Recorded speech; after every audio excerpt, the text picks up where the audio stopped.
Hello, my darlings. Mother Raven here again with another story for you. A No Sleep by Silent Killer 648 called I Could Be Skinny Again. Ugh. I sat in a chair in the dark, disgusted with myself. I stared at a small TV that had a large crack running through the center. It sat on the dusty carpet that covered my living room floor, covered in trash and corpses of roaches and other various bugs. The TV was playing some old 90s cartoon from Nickelodeon that only aired at midnight.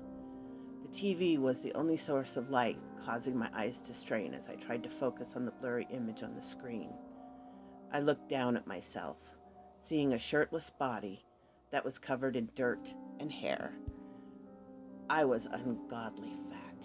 My current weight is 562, and it wasn't decreasing anytime soon. I poked my stomach to see it jiggle a little before settling back again. I looked back at the TV to see an episode of Ren and Stimpy was playing. I remembered this show. It was my favorite. Whenever my parents weren't around, I'd pop in my secret VHS with the show taped over it. It had only 2 episodes on it, but I would watch it over and over again continuously. Tears started to form in my eyes as I realized my childhood was gone. Back then, my highest weight was 130. That's all I cared about tonight, my weight. I tried dozens of weight loss programs, both free and paid for. Diet pills and gym memberships. None of it seemed to work with me.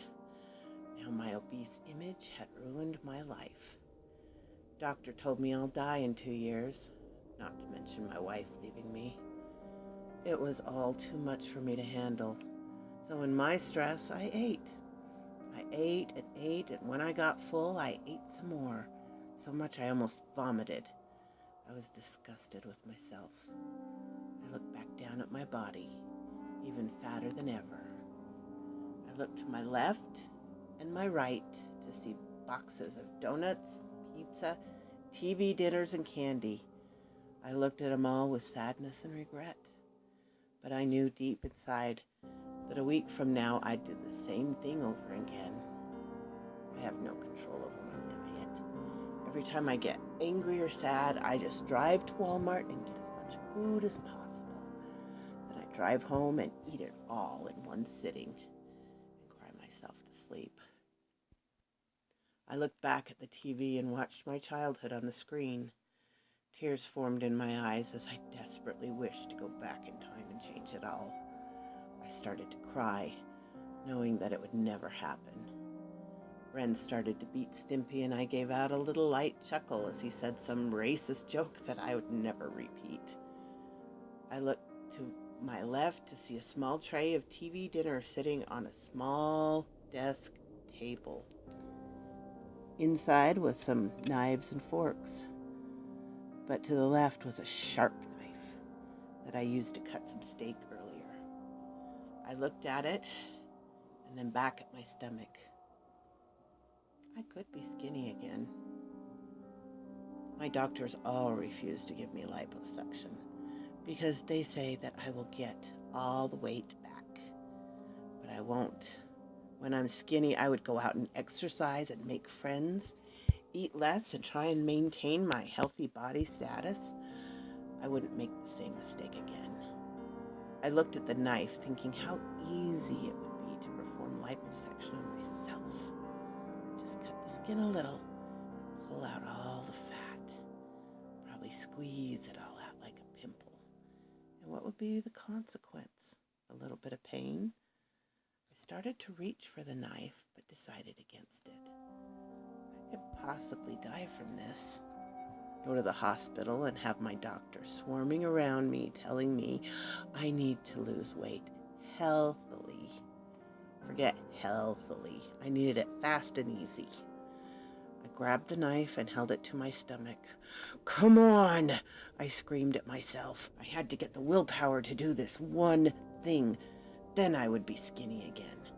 I held the tip of the knife to my soft skin as I tried to plunge it in.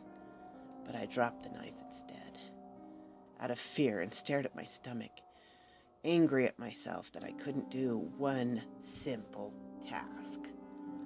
I looked back at the TV to see Ren yelling at Stimpy again. "Do it! Come on! Don't you want to look like me?" Ren put his hands towards his shoulders and slowly let them slide down his body, emphasizing his appearance. I looked back at the knife. "I do want to look like you." I picked it up and held it back towards my stomach. I breathed heavily, and I could hear my heart quickening. I was going to do it. No chickening out. I pointed the knife as I heard Stimpy's voice on the TV. Okay, I'll do it. On the count of 3. I looked at the knife as my vision started to get blurry. 1. I pushed the knife closer to my skin. 2. I pressed it into my stomach, causing me to bleed, the pain starting to build up, feeling like a burning. I closed my eyes shut at the pain. 3. Thank you, my darlings. I thought that was an interesting little comment on our modern life. If you enjoyed it, please like and subscribe, and I will catch you next time, my darlings, under the trees.